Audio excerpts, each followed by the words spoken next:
প্রিয় শ্রোতা, ইসলামের ইতিহাসে যে কজন সম্মানিতা নারী রয়েছেন তাদের মধ্যে অন্যতম একজন হলেন হজরত মারিয়াম আলাইহিসসালাম, যিনি হজরত ঈসা আলাইহিসসালামের মাতা, যিনি কোনো পুরুষের সংস্পর্শ ছাড়াই আল্লাহর নির্দেশে সন্তান প্রসব করেন। এই সম্মানিতা নারী কেমন ছিলেন তার জীবনে ঘটে যাওয়া বেশ কিছু বিশেষ ঘটনা আজকের ভিডিও থেকে জানতে পারবেন। হজরত মারিয়াম আলাইহিসসালামের জীবনী সম্পর্কে জানতে হলে পুরো ভিডিওটি একেবারে শেষ পর্যন্ত দেখার অনুরোধ রইল।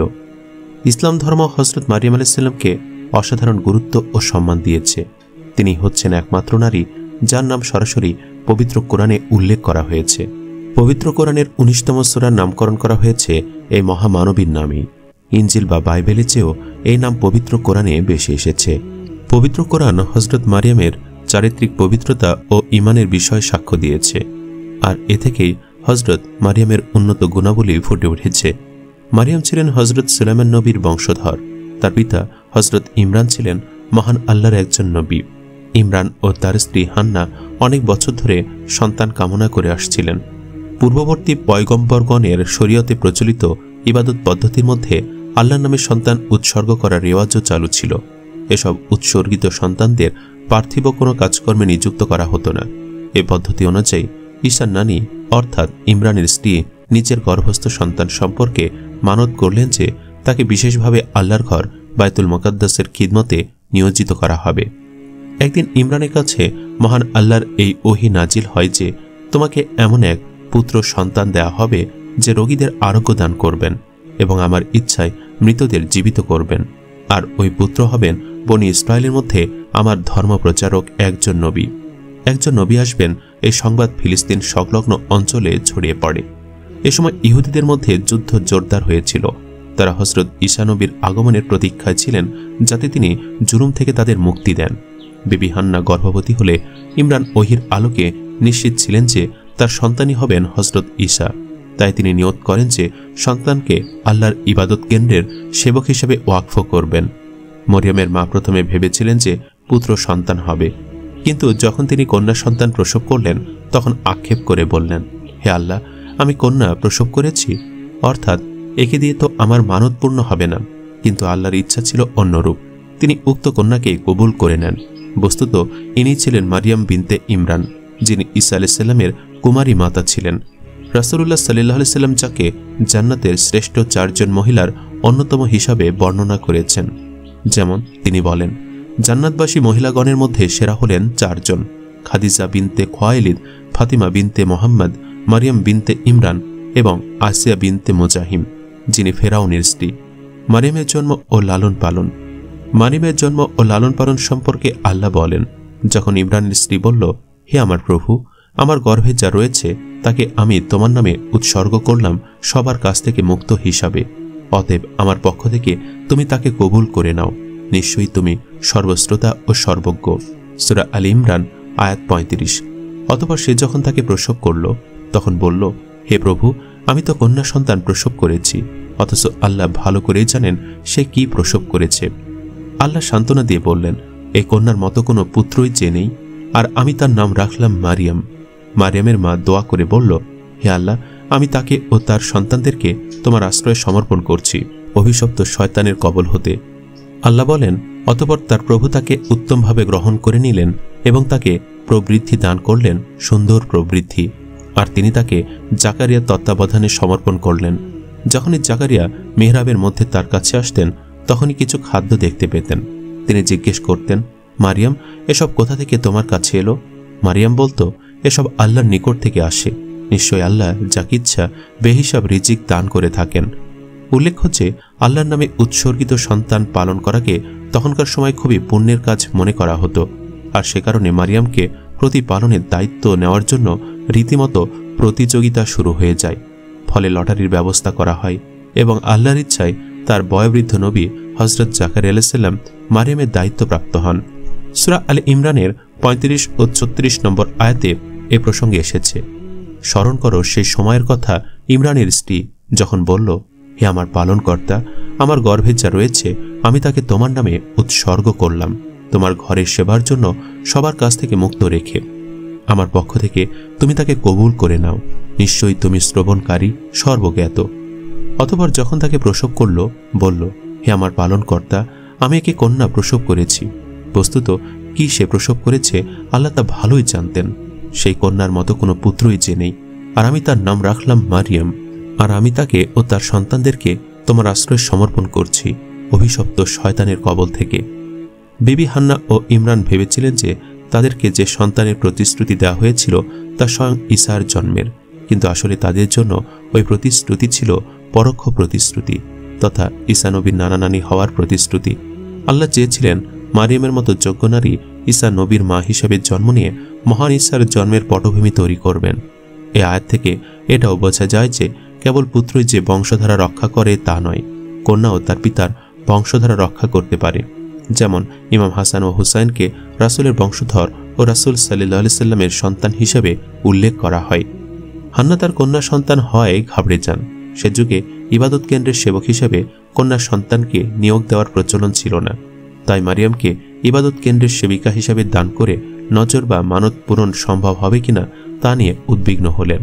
কিন্তু মহান আল্লাহ তার ওই নিয়ত কবুল করেছেন। হান্না কন্যার নাম রাখেন মারিয়াম। হযরত মুসা ও হারুনের বোনের নামও ছিল মারিয়াম। বিবি হান্না তার নিয়ত বাস্তবায়ন করতে মারিয়ামকে ইবাদত কেন্দ্রে নিয়ে আসেন। মারিয়ামের পিতা ইন্তেকাল করায় তাকে ইবাদত কেন্দ্রে কার অভিভাবকত্বে সোপর্দ করবেন তা তখনও নির্ধারণ করা হয়নি। বনী ইসরায়েলের শীর্ষস্থানীয় ব্যক্তিরা ইমরান নবীর প্রতি শ্রদ্ধাশীল ছিলেন, তাই মারিয়ামের অভিভাবক কে হবেন তা নিয়ে তাদের মধ্যে প্রতিদ্বন্দ্বিতা শুরু হলো। ফলে এ নিয়ে লটারি হয়। লটারিতে জাকারিয়া নবী এ সৌভাগ্য লাভ করেন। তিনি সম্পর্কে ছিলেন মারিয়ামের খালু ও অন্যদের চেয়ে বেশি সম্মানিত। এর আগে কন্যা সন্তান হওয়ায় মারিয়ামকে ইবাদত কেন্দ্রের খাদেম করা হবে কিনা তা নিয়ে সেখানকার আলিমদের মধ্যে মতভেদ দেখা দেয়। এই অবস্থায় হযরত জাকারিয়া মারিয়ামকে ওই পবিত্র স্থানের খাদেম করার বিষয়ে আলিমদের রাজি করাতে সক্ষম হয়। পবিত্র কোরআনের দৃষ্টিতে তথা মহান আল্লাহর দৃষ্টিতে হযরত মারিয়াম যে অত্যন্ত উচ্চ মর্যাদার অধিকারী ছিলেন তা বোঝা যায় সূরা আলে ইমরানের 37 নম্বর আয়াত থেকে। এই আয়াতে মহান আল্লাহ বলেছেন, অতঃপর তার পালনকর্তা তাকে উত্তমভাবে গ্রহণ করে নিলেন এবং তাকে প্রবৃদ্ধি দান করলেন, অত্যন্ত সুন্দর প্রবৃদ্ধি, আর তাকে জাকারিয়ার তত্ত্বাবধানে সমর্পণ করলেন। অর্থাৎ মহান আল্লাহ নিজেই মারিয়ামকে লালন পালনের ভার নেওয়ার কথা ঘোষণা করেছেন। তিনি তাকে অসাধারণ উন্নতি দানের কথাও উল্লেখ করেছেন। আসলে এসব কারণে হযরত মারিয়াম আলাইহিস সালাম ইতিহাসের সেরা 4 নারীর একজন। হযরত জাকারিয়া মারিয়ামের জন্য বিশাল ইবাদত কমপ্লেক্সের এমন এক স্থানে মারিয়ামের থাকার ঘর বানিয়ে দিয়েছিলেন যা ছিল পুরুষদের দৃষ্টির সীমা থেকে অনেক দূরে। জাকারিয়া যখনই মারিয়ামের কাছে তার ঘরে যেতেন তখনই দেখতেন সেখানে ঝুড়ি ভরা নানা ধরনের ফল, এবং সেসব ফল ওই মৌসুমেরও নয়। বিস্মিত জাকারিয়া একদিন প্রশ্ন করেন, এসব ফল কে তোমাকে দেয়? মারিয়াম জবাব দিলেন, এসব আল্লাহর কাছ থেকে আসে। আল্লাহ যাকে ইচ্ছা বেহিসাব রিজিক দান করেন। তাপসী মারিয়ামের ওই জবাব শুনে হযরত নিঃসন্তান বৃদ্ধ জাকারিয়া আল্লাহর কাছে সন্তান চাইতে উৎসাহিত হন। তিনি দোয়ার হাত তুলে বলেছেন, হে আমার পালনকর্তা, তোমার কাছ থেকে আমাকে পুত পবিত্র সন্তান দান করো, নিশ্চয়ই তুমি প্রার্থনা শ্রবণকারী। হযরত মারিয়াম এত উচ্চ আধ্যাত্মিক মর্যাদার অধিকারী ছিলেন যে ফেরেশতারা আল্লাহর কাছে তার উচ্চ মর্যাদার বা নৈকট্যের সাক্ষ্য দিয়েছেন। যেমন সূরা আলে ইমরানের 42 ও 43 নম্বর আয়াতে বলা হয়েছে, আর যখন ফেরেশতা বলল, হে মারিয়াম, আল্লাহ তোমাকে নির্বাচিত বা পছন্দ করেছেন এবং তোমাকে পবিত্র পরিচ্ছন্ন করে দিয়েছেন, আর তোমাকে বিশ্ব নারী সমাজের ওপরে শ্রেষ্ঠত্ব দান করেছেন। হে মারিয়াম, তোমার পালনকর্তার উপাসনা করো এবং রুকুকারীদের সাথে সেজদা ও রুকু করো।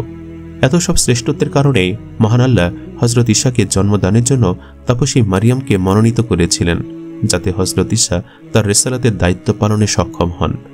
সূরা আলে ইমরানের 45 নম্বর আয়াতে বলা হয়েছে, যখন ফেরেশতাগণ বলল, হে মারিয়াম, আল্লাহ তোমাকে তার এক বাণীর সুসংবাদ দিচ্ছেন, যার নাম হলো মসিহ মারিয়াম তনয় ঈসা, দুনিয়া ও আখিরাতে তিনি মহাসম্মানের অধিকারী এবং আল্লাহর ঘনিষ্ঠদের অন্তর্ভুক্ত। এখানে বলা হচ্ছে যে পিতা ছাড়াই আল্লাহ মারিয়ামকে সন্তান দিবেন, যার নাম হবে ঈসা। ঈসা নবীকে এখানে আল্লাহর কথা বা বাণী বলা হয়েছে এটা বোঝাতে যে তিনি আল্লাহর সৃষ্টি, তিনি আল্লাহর পুত্র নন। মহান আল্লাহ পুত্রের মুখাপেক্ষী নন, এবং তার যদি কোনো পুত্রের দরকার হতো তাহলে তা কোনো মানুষের গর্ভে জন্মাবে কেন? হযরত মারিয়াম আলাইহিস সালাম ছোট থেকেই আল্লাহর ইবাদতে সর্বদা মগ্ন থাকতেন। তিনি ছিলেন একজন পবিত্র নারী। তিনি এতটাই পবিত্র এবং ইবাদত গোজার ছিলেন যে আল্লাহ তাআলা এমন নারীর গর্ভেই একজন নবীকে জন্মদান করেন। ইহুদিরা তাকে দুশ্চরিত্রা বলে অনেক কুফরি করে ফেলেছে। ছোট থেকে তিনি সকলের সাথে উত্তম আচরণ করতেন এবং তার মা আর খালুর সকল নির্দেশই মান্য করতেন। মায়ের সেই মান্যত পূরণের লক্ষ্যেই তিনি মসজিদের খেদমতে নিয়োজিত ছিলেন। আর এভাবেই মেহরাবে অবস্থান করে মারিয়াম বাইতুল মুকাদ্দাসের খিদমত করতে থাকেন। সম্মানিত নবী ও মারিয়ামের বয়োবৃদ্ধ খালু জাকারিয়া আলাইহিস সালাম সর্বদা তাকে দেখাশোনা করতেন। আল্লাহ তাআলার পূর্ব পরিকল্পনায় ছিল হযরত মারিয়াম আলাইহিস সালামের গর্ভে তিনি হযরত ঈসা আলাইহিস সালামকে দান করবেন। মারিয়াম তার স্বামী কিন্তু পুরুষের সংস্পর্শ ছাড়াই একটি সন্তান জন্মদান করবে। এটি ছিল তার জন্য একটি পরীক্ষা এবং মুমিনদের জন্য একটি নিদর্শন। মরিয়ম যে মেহরাবে বসবাস করত সেই মেহরাবের উত্তর পূর্ব দিকে সম্ভবত খেজুর বাগান ও ঝর্ণাধারা ছিল, যেখানে মারিয়াম পর্দা টানিয়ে মাঝে মধ্যে পায়চারি করতেন। অভ্যাস মতো তিনি উক্ত নির্জন স্থানে একদিন পায়চারি করছিলেন। এমন সময় হঠাৎ মানুষের বেশে সেখানে জিবরাইল উপস্থিত হন। স্বাভাবিকভাবে তাতে মারিয়াম ভীত হয়ে পড়েন। এ বিষয়ে কুরআনী বর্ণনা, আপনি এই কিতাবে মারিয়ামের কথা বর্ণনা করুন, যখন সে তার পরিবারের লোকজন হতে পৃথক হয়ে পূর্ব দিকে এক স্থানে আশ্রয় নিল। অতঃপর সে তাদের থেকে আড়াল করার জন্য পর্দা টানিয়ে নিল। অতঃপর আমি তার নিকটে আমার রূহ প্রেরণ করলাম। সে তার কাছে গিয়ে পূর্ণাঙ্গ মানবাকৃতিতে আত্মপ্রকাশ করল। মারিয়াম বলল, আমি তোমার থেকে করুণাময় আল্লাহর আশ্রয় প্রার্থনা করছি, যদি তুমি আল্লাহ ভীরু হও। সে বলল, আমি তো কেবল তোমার প্রভুর প্রেরিত, এজন্য যে আমি তোমাকে একটি পবিত্র পুত্র সন্তান দান করে যাব। মারিয়াম বলল, কিভাবে আমার পুত্র সন্তান হবে, অথচ কোনো মানুষ আমাকে স্পর্শ করেনি এবং আমি ব্যভিচারিণী নই। সে বলল, এভাবেই হবে। তোমার পালনকর্তা বলেছেন এটা আমার জন্য সহজ ব্যাপার, এবং আমি তাকে তথা ঈসাকে মানব জাতির জন্য একটা নিদর্শন ও আমার পক্ষ হতে বিশেষ অনুগ্রহরূপে পয়দা করতে চাই। তাছাড়া এটা নির্ধারিত বিষয়। সূরা মারিয়াম আয়াত 16 থেকে 21। অতঃপর জিবরাইল মারিয়ামের মুখে অথবা তার পরিহিত জামায় ফুঁক মারলেন এবং তাতেই তার গর্ভ সঞ্চার হল। অন্য আয়াতে একে আল্লাহর কালেমা অর্থাৎ কুন বা হ বলা হয়েছে। অতঃপর আল্লাহ বলেন, অতঃপর মারিয়াম গর্ভে সন্তান ধারণ করল এবং তৎসহ একটু দূরবর্তী স্থানে চলে গেল। এমত অবস্থায় প্রসব বেদনা তাকে একটি খেজুর বৃক্ষের মূলে আশ্রয় নিতে বাধ্য করল। তখন সে বলল, হায়, আমি যদি এর আগেই মারা যেতাম এবং আমি যদি মানুষের স্মৃতি থেকে বিলুপ্ত হয়ে যেতাম।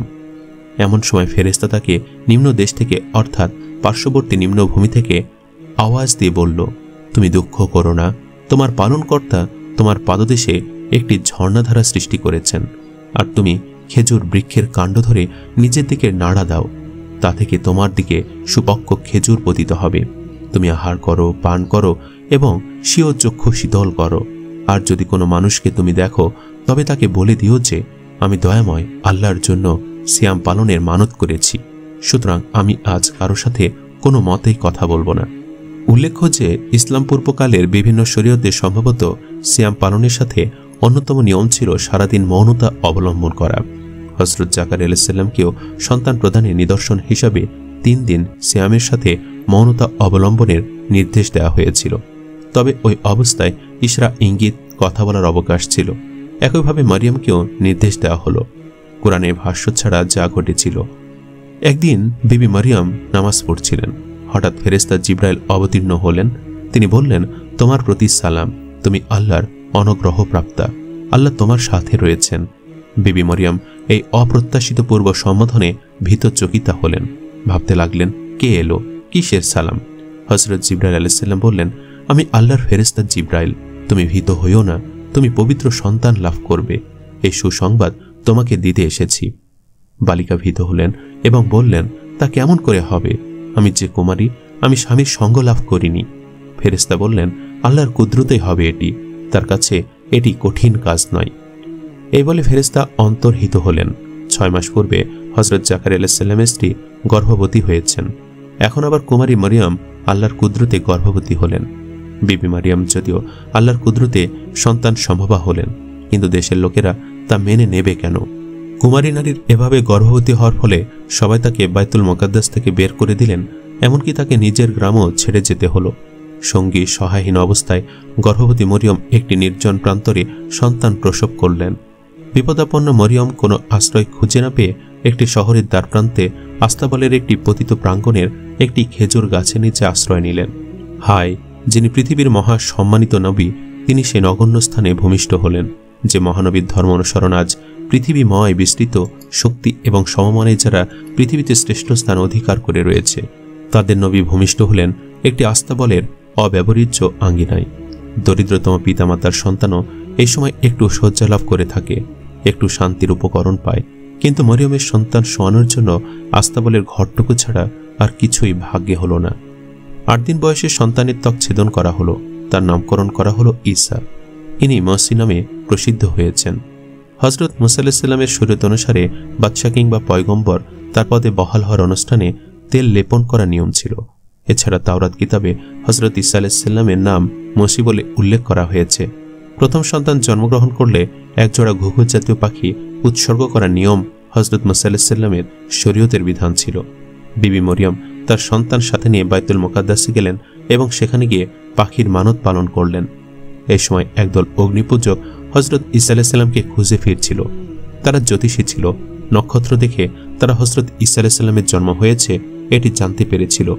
হিরোইস বাদশা এটি শুনে ভয় পেলেন এবং সেই অনুসন্ধানকারী দলের কাছে গোপনে বললেন যে তারা যেন সেই বালকের সন্ধান করে কোথায় আছে তা বের করে। অগ্নিপূজকরা খুঁজতে খুঁজতে বিবি মরিয়মের কাছে পৌঁছল ও সেই ক্ষুদ্র শিশুকে সেজদা করল এবং সেখানে মানত ইত্যাদি কাজ সম্পূর্ণ করল। রাতে তারা স্বপ্নে দেখল তাদের হিরোইসের কাছে ফিরে যেতে নিষেধ করা হয়েছে, কেননা হিরোইস তার জীবনের শত্রু। এবং তাদের সাথে বিবি মরিয়ম এরূপ স্বপ্ন দেখলেন যে সম্রাট এই সন্তানের শত্রু, সে তাকে হত্যা করতে চায়, সে যেন শিশুকে নিয়ে মিশরে চলে যায়। জ্যোতিষীরাও এই স্বপ্ন দেখার পর সম্রাটের কাছে আর ফিরে গেল না। এতে বাদশার ভয়ানক রাগ হলো। সে হুকুম করল যে বাইতুল্লাহ এবং এর আশেপাশের সকল বস্তির সন্তানদের যেন হত্যা করে ফেলা হয়। ইতিপূর্বে মারিয়াম তার সন্তান নিয়ে মিশরে রওনা হয়ে গিয়েছিলেন। হিরোইস যতদিন জীবিত ছিল ততদিন সন্তান নিয়ে তিনি মিশরে অবস্থান করলেন। হিরোইসের মৃত্যুর সংবাদ শোনার পর তিনি নিজ দেশ নাসিরায় চলে এলেন। বিবি মরিয়মের সন্তান দিন দিন বাড়তে লাগলো। বয়স বাড়ার সাথে সাথে ঈসার মধ্যে প্রখর জ্ঞান এবং তীক্ষ্ণ মেধাশক্তির পরিচয় ফুটে উঠল। আল্লাহর বিশেষ একটি অনুগ্রহ যে তার উপর রয়েছে দিন দিন তা প্রকাশ পেতে শুরু করল। ঈসার মাতা ঈসা আলাইহিস সালাম সহ প্রতি বছর ঈদের উৎসব ইয়েরুসালেমে যোগদান করতেন। ঈসার 12 বছর বয়সে ইয়েরুসালেমে বড় বড় জ্ঞানী এবং পণ্ডিত বর্গের সাথে ধর্ম বিষয়ে আলোচনা করতেন। তার তত্ত্বজ্ঞান শুনে পণ্ডিতরা অবাক হয়ে যেতেন। ক্রমান্বয়ে হজরত ঈসা আধ্যাত্মিক জ্ঞানের পূর্ণতা লাভ করতে লাগলেন। 30 বছর বয়সে তিনি আল্লাহর কাছ থেকে ওহী লাভ করেন এবং নবীরূপে ধর্ম প্রচার করতে শুরু করলেন। হজরত ঈসা আলাইহিস সালাম তার মাকে খুবই শ্রদ্ধা করতেন এবং সম্মান করতেন এবং মায়ের সকল আদেশ উপদেশ মেনে চলতেন এবং বিবি মরিয়ম ও তার সন্তানকে খুবই ভালোবাসতেন। হজরত ইয়াহিয়া বিবি মরিয়মের খালাতো ভাই হতেন। তিনি ইয়র্দান নদীর তীরে লোকদেরকে ধর্ম উপদেশ দান করতেন। হজরত ঈসা আলাইহিস সালাম সেখানে গিয়ে ওয়াজ করতে শুরু করেন। ওহী আসা শুরু করার পর থেকে ইনজিল কিতাব অবতীর্ণ হতে থাকে। তিনি তার নবুয়তের প্রমাণস্বরূপ বহু অলৌকিক কার্যাবলী দেখাতে শুরু করেন। মাটি দিয়ে পাখি তৈরি করে উড়িয়ে দেওয়া, অন্ধকে দৃষ্টিদান, বোবাকে বাকশক্তিদান, কুষ্ঠকে আরোগ্য করা, পানির ওপরে হাঁটা ইত্যাদি তার মুজিজা ছিল। তার আধ্যাত্মিক শক্তির বলে বহু রোগী আরোগ্য লাভ করে, বহু লোক ধর্মজ্ঞান লাভ করে। সর্বপ্রথমে যারা হজরত ঈসা আলাইহিস সালামের ওপর ঈমান এনেছিলেন, সাথে থেকে সাহায্য করেছিলেন, তাদের হাওয়ারি বলা হতো। তারা সর্বদা হজরত ঈসা আলাইহিস সালামের সাথে থাকতেন। এক রেওয়ায়েতে বর্ণিত আছে, একদা মরিয়ম আলাইহিস সালামের পুত্র ঈসা আলাইহিস সালামকে বললেন, বাবা, আমার জন্য কিছু ফল নিয়ে এসো, আমার ফল খেতে খুব ইচ্ছে করছে। সে সময় মা ও ছেলে মরুভূমির মাঝখানে একটি কুটিরে বসবাস করতেন। মায়ের আদেশে হজরত ঈসা আলাইহিস সালাম ফল আনতে ছুটে গেলেন বনে। অন্যদিকে মাতা মরিয়ম আলাইহিস সালাম গৃহে একা ছিলেন। এমন সময় তার কাছে মালাকুল মউত আজরাইল আলাইহিস সালাম এসে উপস্থিত হলেন। আজরাইল আলাইহিস সালামকে দেখে মরিয়ম আলাইহিস সালাম অনেক ভয় পেয়ে গেলেন। তখন তিনি আজরাইল আলাইহিস সালামকে বললেন, আপনি কে আর কেন এখানে এসেছেন? তখন আজরাইল আলাইহিস সালাম বললেন, আমি মালাকুল মউত আজরাইল, আর আমি আল্লাহর আদেশে এখানে এসেছি আপনার জান কবজ করার জন্য। আপনার দুনিয়াতে থাকার সময় শেষ হয়ে এসেছে, আপনি পরপারে যাওয়ার জন্য প্রস্তুত হয়ে যান। আজরাইলের কথা শুনে মরিয়ম আলাইহিস সালাম বললেন, হে আজরাইল, আপনি আমাকে আর একটু সময় দিন। আমার আদরের সন্তান আমার জন্য ফল আনতে বাহিরে গেছে। আমার মৃত্যুর আগে আমি একটু আমার ছেলের মুখখানা দেখতে চাই এবং তাকে 2-4টি আদেশ উপদেশ ও বাণী বলে যেতে চাই। অতএব সে ফিরে আসুক, তারপরে আপনি আমার জান কবজ করুন। তখন আজরাইল বলল, হে ঈসার জননী মরিয়ম, এই কাজে আমার এক মুহূর্ত বিলম্ব করার সাধ্য নেই, কারণ আল্লাহ তাআলার সুনির্দিষ্ট নির্দেশ এই যে প্রত্যেক প্রাণীর মৃত্যুর জন্য একটি নির্ধারিত সময় রয়েছে। যখন সে সময় এসে উপস্থিত হবে, তখন সে না এক মুহূর্তের জন্য পৌঁছাতে পারবে না, এক মুহূর্তের জন্য এগিয়ে যেতে পারবে না। আল্লাহর ঘোষণা অনুযায়ী আপনার জান আমাকে এখনই কবজ করতে হবে। আজরাইলের এরকম কথা শুনে হযরত মরিয়ম আলাইহিস সালাম বললেন, আমি মৃত্যুকে ভয় করি না, আমি আল্লাহর অবাধ্য নই, কিন্তু আমার মনে দুঃখ এই যে মৃত্যুর আগে আমার আদরের সন্তানকে কিছু বলে যেতে পারলাম না। যাই হোক, আল্লাহ যা করেন ভালোর জন্যই করেন। অতঃপর আজরাইল আলাইহিস সালাম হযরত মরিয়ম আলাইহিস সালামের জান কবজ করে আল্লাহর কাছে চলে গেল, আর তার প্রাণহীন দেহটি মাটিতে পড়ে রইল। কিছুক্ষণ পর হযরত ঈসা আলাইহিস সালাম মায়ের জন্য ফল হাতে কুটিরে ফিরলেন এবং দেখতে পেলেন তার মাতা কুটিরের সামনে পড়ে আছেন। তিনি ভাবলেন, মাতা মনে হয় ঘুমাচ্ছেন, তাই তিনি তাকে ঘুম থেকে জাগিয়ে ঘুম নষ্ট করার চেষ্টা করলেন না। কিন্তু হযরত ঈসা আলাইহিস সালাম যখন দেখতে পেলেন অনেকক্ষণ হয়ে গেল মা ঘুম থেকে উঠছেন না, তখন তিনি তাকে ডাকতে গিয়ে দেখলেন যে তার দেহের পবিত্র রূহ পরপারে চলে গেছে।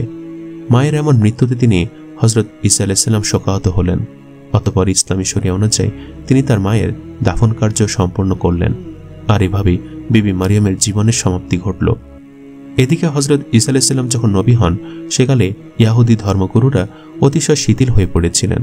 তাদের মধ্যে প্রকৃত ধর্ম অনুভূতির পরিবর্তে ভণ্ডামি প্রবেশ করেছিল। তাদের মধ্যে কেবল ধর্মের বাহ্যিক আবরণ ছিল। হযরত ঈসা আলাইহিস সালামের ঘোর বিরোধী ছিলেন। তিনি তার ওয়াজ বক্তৃতায় ইহুদি ধর্মগুরুদের কঠোর সমালোচনা করতেন। এতে সেই সকল বাহ্যবরণ বিশিষ্ট ইহুদি ধর্মপ্রচারকরা হযরত ঈসা আলাইহিস সালামের ঘোর শত্রুতে পরিণত হন। কিন্তু হযরত ঈসা আলাইহিস সালামের বাণী ছিল আল্লাহর বাণী।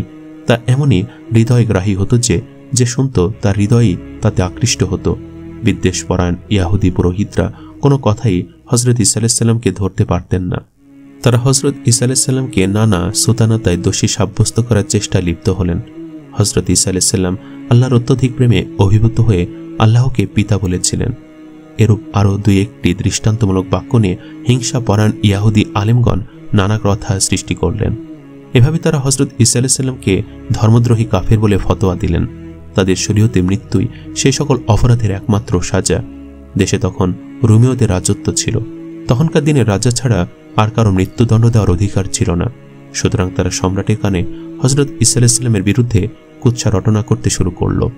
হযরত ঈসা আলাইহিস সালাম তার বক্তৃতার অধিকাংশ সময় আসমানি বাদশাহের কথা উল্লেখ করতেন।